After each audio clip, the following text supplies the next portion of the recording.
Hello everyone, मैं वैभव अग्रवाल। तो friends, आप सभी को पता है जैसे कि अभी एसएससी सीएचएसएल के एग्ज़ाम चल रहे हैं।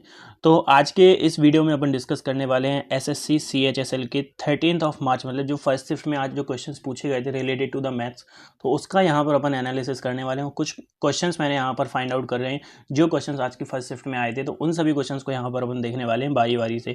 सॉल्यूशंस की बात करेंगे फ्रेंड्स, तो सॉल्यूशंस तो यहाँ पर मैं आपको नहीं बता पाऊंगा, लेकिन फिर भी अपन कोशिश करेंगे कि हर एक क्वेश्चन का अपन शॉर्ट फॉर्म में यहाँ पर शॉर्ट में अपन उसका सॉल्यूशंस देख लें। Okay friends, without wasting time let's start this video.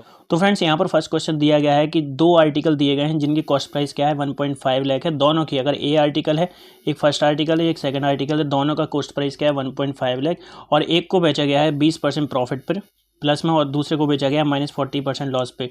तो ओवरऑल प्रॉफिट परसेंट और लॉस परसेंट यहाँ पर अपन को बताना है। तो अगर पहले को बेचा गया है 120 पे और दूसरे को बेचा है 60 रुपये पे, तो अगर अपन यहाँ पर इसको कैलकुलेट करने की बात करेंगे तो 180 रुपये में अपन ने दोनों चीज़ें बेची हुई हैं। अगर 100 रुपये अपन ने यहाँ पर कॉस्ट प्राइस मान लिया था, मतलब 200 की चीज़ 180 में बेची हुई है, मतलब 10% का यहाँ पर लॉस आपको हो जाएगा। तो 10% इसका आंसर हो जाएगा।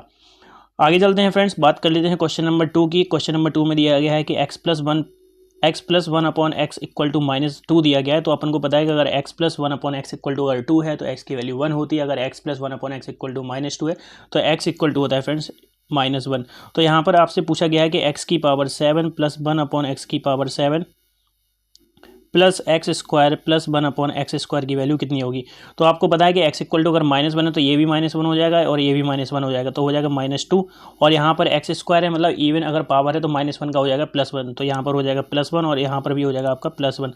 तो इक्वल टू में अगर इसको आप सॉल्व करेंगे तो -2 + 2 इक्वल टू हो जाएगा 0, तो इसका आंसर आ जाएगा 0।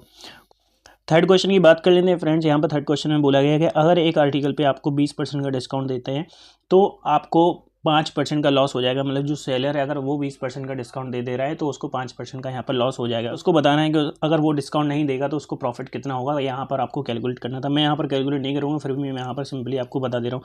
सपोज अपन मान लेते हैं कि मार्क्स प्राइस अगर उसकी सपोज मान लेते हैं कि उसकी मार्क्स प्राइस 100 रुपये है और 20% उसने डिस्काउंट दे दिया, तो मतलब 80 रुपये में वो चीज़ बेच दी। 80 रुपये में वो चीज़ बेच दी तो उसको ये वाली उसकी वैल्यू कितनी आ गई 95%। तो 95% की कीमत कितनी हो गई 80 रुपये। और अगर 100 रुपये उसकी कीमत रहेगी, मतलब अगर वो 100 रुपये में बेचता है 80 की जगह, तो उसका प्रॉफिट परसेंट कितना आएगा, तो वो आप कैलकुलेट कर लीजिएगा। समथिंग आना चाहिए मेरे ख्याल से 18% के आसपास, जितना भी आंसर रहे। ठीक है फ्रेंड्स, आगे चलते हैं और बात कर लेते हैं यहाँ पे क्वेश्चन नंबर 4 की। इन अ बिजनेस, एक कोई बिजनेस है, उसमें दिया गया है कि ए का जो कैपिटल है उसका है 1/5, उसने इन्वेस्ट किया हुआ है। टोटल कैपिटल जितना भी रहा हो, सपोज टोटल कैपिटल अपन 20 मान ले या फिर 100 मान ले, तो ए ने जो कैपिटल इन्वेस्ट किया हुआ है 1/5 किया है, मतलब 4 रुपये इसने इन्वेस्ट करें। बी की बात करें तो उसने 1/4 करें, मतलब 5 रुपये उसने इन्वेस्ट करें। और सी ने क्या किया है बचा हुआ, तो सी ने कितने करें इन्वेस्ट 11 रुपये। तो आपको बताना है कि find the ratio of their profit. तो प्रॉफिट का रेशियो निकालना है, तो जिस रेशियो में आपने इन्वेस्ट किया होगा उसी रेशियो में आपका प्रॉफिट आएगा। तो प्रॉफिट का रेशियो भी यही हो जाएगा 4, 5 और 11, ए और बी सी का। फ्रेंड्स, आगे बढ़ते हैं क्वेश्चन नंबर 5 की। यहाँ पर अपन बात कर लेते हैं if average of 10 consecutive integer. तो इंटीजर क्या होगा 1, 2, 3, 4 और माइनस में भी आपके इंटीजर्स होते हैं, जैसा आप सभी को पता है, राइट। लेकिन यहाँ पर लिखा हुआ है 10 कॉन्जिक्यूटिव इंटीजर्स, तो लगातार एक के बाद एक के बाद एक, कोई भी यहाँ पर गैप वगैरह नहीं आने वाला है। तो 10 लगातार इंटीजर्स का आपको एवरेज दिया गया है 33.2, मतलब 16.5। ठीक है। अब यहाँ पर आपसे पूछा गया कि एवरेज ऑफ फर्स्ट 3 नंबर निकालना है। तो जैसा कि आप सभी को पता होगा, मतलब मेरे ख्याल से, कि अगर आप एवरेज निकालते हैं किसी भी संख्या का, अगर 11 संख्या का निकालते हैं या फिर 10 संख्या का निकालते हैं, तो जो एवरेज आता है वो मिडिल वाली टर्म होती है, राइट। तो मिडिल वाली टर्म यहाँ पर 16.5 दिया गया, तो मतलब 5 टर्म के इस साइड होंगे और 5 टर्म इसके इस साइड होंगे, और जो भी रहेंगे वो इंटीजर फॉर्म में रहेंगे। मतलब ये क्या होगा आपका फ्रैक्शनल वैल्यू होगी 16.5, राइट। तो इंटीजर्स कौन से होते हैं 1, 2, 3, 4, 5, 6। तो यहाँ पर अपन अगर इसको 16 मान लेते हैं तो 5 इंटीजर इस साइड कौन कौन से हो जाएंगे आपके, हो जाएंगे एक तो 16 हो जाएगा, एक 15 हो जाएगा, एक 14 हो जाएगा, एक 13 हो जाएगा और एक 12 हो जाएगा। तो यहाँ पर आपको क्या निकालना है फर्स्ट 3 नंबर। तो फर्स्ट 3 अगर आप बात करेंगे तो 12, 13 और 14 हो जाएंगे। इनका अगर आप एवरेज निकालेंगे तो 13 इसका आंसर हो जाएगा। तो फ्रेंड्स, एग्जाम का लेवल आप देख रहे हैं क्या आ रहा है, कोई ज़्यादा टफ क्वेश्चंस नहीं आ रहे हैं। अगर आपका आगे वाले शिफ्ट में आपका पेपर होने वाला है 14, 15, जब भी डेट है आपकी पेपर की, तो मतलब कोई ज़्यादा इतना इजी पेपर भी नहीं है और इतना ज़्यादा टफ पेपर भी नहीं है सीएचएसएल की। अगर आप बात करेंगे तो अगर आपकी थोड़ी सी भी प्रैक्टिस, आपने थोड़ी सी भी प्रिपरेशन करी है, तो मेरे ख्याल से आपसे पेपर ये वाला बन जाना चाहिए। क्वेश्चन नंबर 6 की बात कर लेते हैं। स्पीड दी गई है एक बोट की, वो दी गई है 11, मतलब यू की वैल्यू दी गई है 11। वहीं पर वी की वैल्यू बात करें अपन, करंट की वैल्यू दी गई है 4। तो उसमें आपसे पूछा है कि अगर 21 किलोमीटर आप अप स्ट्रीम जाते हैं और 45 किलोमीटर अगर आप डाउन स्ट्रीम जाते हैं तो टोटल टाइम कितना लगेगा। मेरे ख्याल से ये भी बिल्कुल ईजी क्वेश्चन आप निकाल सकते हैं। तो अप स्ट्रीम जाएंगे तो आपकी स्पीड आ जाएगी 7, वहीं अगर आप डाउन स्ट्रीम में जाएंगे तो स्पीड आपकी आ जाएगी 15। तो इसको डिवाइड करके आप टाइम यहाँ पर निकाल सकते हैं। फ्रेंड्स आगे बढ़ते हैं, क्वेश्चन नंबर 7 की बात कर लेते हैं। एक इसमें दिया गया है कि एक इक्विलेटरल ट्राइंगल है और कोई सा भी ट्राइंगल मान लेते हैं अपन, ABC मान लेते हैं, ABC लिखा भी हुआ है। तो ABC एक इक्विलेटरल ट्राइंगल है, AD क्या है आपका, एक परपेंडिकुलर है, ये भी इसमें दिया गया है। इसमें बताया गया है कि एक G आपका सेंट्रॉइड है, तो G आपका सेंट्रॉइड हो गया। तो सेंट्रॉइड आपको पता है कि एक ट्राइंगल को 2:1 में डिवाइड करता है, राइट। फिर इसमें दिया गया कि find the length of the AD की लेंथ आपको यहाँ पर निकालनी है। ये D हो गया, AD की लेंथ आपको निकालनी है। AG कितना दिया गया 14, मतलब 2 रेशियो की वैल्यू कितनी है फ्रेंड्स 14 है। 2 रेशियो की वैल्यू 14 है, तो 1 रेशियो की वैल्यू कितनी हो जाएगी फ्रेंड्स 7। तो AD की वैल्यू कितनी हो जाएगी 14 + 7, तो हो जाएगी आपकी 14 + 7 = 21। तो इसका आंसर आ जाएगा फ्रेंड्स 21। तो ये क्वेश्चन भी काफ़ी इजी था, मतलब मेरे ख्याल से कोई भी क्वेश्चन टफ नहीं आया। 1-2 क्वेश्चन ही थोड़ी बहुत टफ आए हुए हैं यहाँ पर। टफ तो नहीं कहेंगे, थोड़ा सा ट्रिकी क्वेश्चन आप कह सकते हैं। क्वेश्चन नंबर 8 की बात करेंगे फ्रेंड्स। एक ट्राइंगल दिया गया है AST, कोई सा एक ट्राइंगल अपन यहाँ पर बना लेते हैं। मैं सॉल्व तो नहीं कर पाऊंगा पूरा, लेकिन फिर भी मैं कोशिश करूंगा यहाँ पर आपको सॉल्व करने की, सॉल्यूशन आपको बताने की जल्दी जल्दी में। AST एक ट्राइंगल दिया गया है जिसमें दिया गया है कि AX आपकी मीडियन है। AX अगर आपकी मीडियन है तो इक्वली में डिवाइड कर देगा, जितना ये रहेगा इतना ये रहेगा, ठीक है। अब लेंथ दी गई है AX = SX है, तो AX = SX है, तो और आपको पता है SX = XT है, तो ये तीनों साइड इक्वल हो गई आपस में। तो आपको बताना है कि SAT जो एंगल है वो कितना रहेगा। तो फ्रेंड्स आपको पता है जब भी कोई ऐसी कंडीशन आती है तो जो एंगल बनता है वो 90 डिग्री का बनेगा, क्योंकि जो ट्राइंगल यहाँ पे फॉर्म होगा फ्रेंड्स वो बनेगा आपका सेमी सर्कल के ऊपर। तो सेमी सर्कल के ऊपर आप कोई सा भी एंगल बनाएंगे तो हमेशा 90 डिग्री रहेगा। फ्रेंड्स आगे चलते हैं और बात कर लेते हैं नेक्स्ट क्वेश्चन की, क्वेश्चन नंबर 9 जो यहाँ पर आया हुआ है। तो अभी तक जो भी क्वेश्चन अपन ने देखे फ्रेंड्स, कोई सा भी ऐसा क्वेश्चन नहीं था मेरे ख्याल से जो टफ था, जो आपसे ना बनाओ। क्वेश्चन नंबर 9 की बात करते हैं friends. If price of rice increases by 25%, so now person able two by 20 kg less price 20 kg less rice, यहाँ पर लिखना था मुझे, यहाँ पर मैंने प्राइस लिख दिया, यहाँ पर आप राइस लिख लीजिए। इन दी सेम एक्सपेंडिचर, तो मतलब अगर वो 100 रुपये में, मतलब कोई सा भी एक अमाउंट मान लेते हैं, अगर वो X रुपीज़ में पहले कुछ राइस खरीदता था X kg, तो अब उसका क्या हुआ कि शुगर का जो प्राइस है वो बढ़ गया है, राइस का जो प्राइस है वो 25% से बढ़ गया है। अब 25% से उसका प्राइस बढ़ गया है राइस, तो अब वो 20 किलो कम खरीद पाता है जो भी वो क्वांटिटी में पहले खरीदता था। तो इसको आपको बताना है कि जो इनिशियली वो कितना खरीदता था, initial consumption of the rice आपको यहाँ पर बताना है। तो आपको पता है कि फ्रेंड्स एक्सपेंडिचर अगर आप निकालते हैं, सिंपल होता है ये वाला, एक्सपेंडिचर इक्वल टू होता है कंजम्पशन इंटू प्राइस। अगर मैं बात करूँ कि 10 रुपये किलो राइस था और 10 किलो आपने खरीदा, तो आपका एक्सपेंडिचर कितना हो जाएगा 100। तो उसी का यहाँ पर टर्मिनोलॉजी का आपको यहाँ पर यूज़ करना है। तो उसमें दिया गया कि एक्सपेंडिचर पहले E1 था तो बाद में भी क्या है E2 ही है। तो फ्रेंड्स यहाँ पर जो अगर हम बात करेंगे प्रोडक्ट की, प्राइस इंटू कंजम्पशन का रेशियो भी बराबर रहेगा, क्योंकि एक्सपेंडिचर दोनों का बराबर है। प्राइस आपको पता है कि 25% बढ़ गया है, 25% मतलब 1/4, मतलब 4 से हो गया है 5। कंजम्पशन की बात करेंगे तो इन्वर्सली प्रोपोर्शनल रहेगा इसके प्राइस के। तो प्राइस अगर आपका 4 से 5 हो रहा है तो आपका कंजम्पशन कितना हो गया 5 से 4 आपका हो जाएगा यहाँ पर कंजम्पशन। तो यहाँ पर एक का डिफरेंस है, मतलब आपका एक कंजम्पशन क्या हो गया है, कम हो गया है।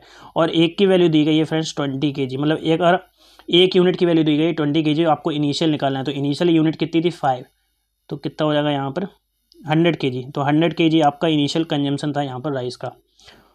फ्रेंड्स आगे चलते हैं और बात कर लेते हैं यहाँ पर क्वेश्चन नंबर 10 की। 1 + sin A upon cos square A, यहाँ पर आपको फाइंड आउट करना था। तो बिल्कुल सिंपल था मेरे ख्याल से, और इसमें कुछ भी वैल्यू गिवन नहीं थी, ना एंगल दिया गया था ना कुछ और, सिंपल आपको सॉल्व करना है। तो 1 + sin है, cos स्क्वायर को आप लिख सकते हैं 1 - sin स्क्वायर A, और 1 - sin स्क्वायर A को आप लिख सकते हैं 1 + sin A, 1 - sin A, और ऊपर है आपका 1 + sin A। तो 1 + sin A से 1 + sin A कट जाएगा, तो बचेगा 1/1 - sin A। तो ये सिंपल था, खैर पता नहीं ये वाला क्वेश्चन क्यों दे दिया यहाँ पे। बात करते हैं क्वेश्चन नंबर 11 की। क्वेश्चन नंबर 11 में दिया गया है कि रूट के अंदर दिया गया है cosec A + 1 divided by cosec A - 1 plus root के अंदर दिया गया है cosec A - 1 divided by cosec A + 1। तो इसमें भी कुछ नहीं करना, आपको सिंपल एलसीएम ले लेना है। तो एलसीएम अगर आप लेंगे फ्रेंड्स तो cosec A - 1 cosec A + 1 आ जाएगा, मतलब A - B A + B हो जाएगा इसका एलसीएम। अगर आप इसको सॉल्व करेंगे तो क्या हो जाएगा A² - B, मतलब cosec स्क्वायर -1 और cosec स्क्वायर -1 इक्वल टू होता है cot स्क्वायर A। उसको आप अगर रूट से निकालेंगे तो cot A आपका जो आ जाएगा एलसीएम आ जाएगा। सिमिलरली आप इसको ऊपर भी आप सॉल्व कर पाएंगे। फ्रेंड्स बात करते हैं क्वेश्चन नंबर 12 की। एक स्फीयर दिया गया है जिसकी रेडियस दी गई है 12, और उन्होंने पूछा है कि ऐसे कितने स्फीयर बना सकें जिसकी रेडियस क्या दी गई हो 6 हो। तो सिंपल आपको बताया कि वॉल्यूम आप में इसमें इक्वल करना है, V1 = V2 करना है, वो आप कर सकते हैं। 4/3 πr³ होता है, तो R1/R2 का सिंपल यहाँ पे हो जाएगा R1/R2 का होल क्यूब, इतना इसका आंसर आ जाएगा। तो R1 कितना है 12, R2 कितना है 6 और इसका आप क्यूब निकालेंगे तो आ जाएगा 8। तो 8 इसका आंसर हो जाएगा फ्रेंड्स बात करते हैं क्वेश्चन नंबर 13 की। क्वेश्चन नंबर 13 में दिया गया साइड ऑफ द ट्राइंगल दी गई हैं 8 दी है 15 17। 8 15 17 आपको पता है कि ट्रिपलेट बनता है, तो यहाँ पर ये 17 हो जाएगा। यहाँ पे किसी कोई 15 मान लीजिए, इसको 8 मान लीजिए। और इसमें एरिया ऑफ द ट्राइंगल दिया गया। एरिया ऑफ द ट्राइंगल क्या होता है फ्रेंड्स, 1/2 बेस इंटू हाइट। तो 15 8 120 और डिवाइड बाई अगर आप यहाँ पर 2 करेंगे तो हो जाएगा 60। तो मतलब 60 यूनिट की वैल्यू कितनी दी गई है, 240। मतलब 1 यूनिट की वैल्यू कितनी दी गई है, 4। यहाँ पर आपको क्या निकालना है, पेरीमीटर ऑफ द ट्राइंगल निकालना है। तो पेरीमीटर अगर आप इसका निकालेंगे तो पेरीमीटर यहाँ पर कितना हो जाएगा, इन सबको ऐड कर लीजिए और मल्टीप्लाई बाय आपको 2 करना पड़ेगा, क्योंकि एरिया अगर आपका 1 यूनिट की वैल्यू 4 आ रही है, क्योंकि उसका जो एरिया को जो यूनिट होता है फ्रेंड्स वो होता है सेंटीमीटर स्क्वायर। और यहाँ पर पेरीमीटर आपको निकालना है, तो पेरीमीटर का जो होता है वो आपका सेंटीमीटर होता है, तो आपको 2 से मल्टीप्लाई करना पड़ेगा यहाँ पर। तो इसका आंसर आपका आ जाएगा। नेक्स्ट क्वेश्चन की बात कर लेते हैं फ्रेंड्स। यहाँ पर सिंपल 14 क्वेश्चन दिया गया है कि ऐसा ही आपको 4 साल का दिया है, 10% के हिसाब से 1200 रुपये आपका आ रहा है। तो P into R into T आपको पता है, सिंपल आप फॉर्मूला निकाल सकते हैं। तो P इक्वल टू यहाँ पे 300 आ जाएगा।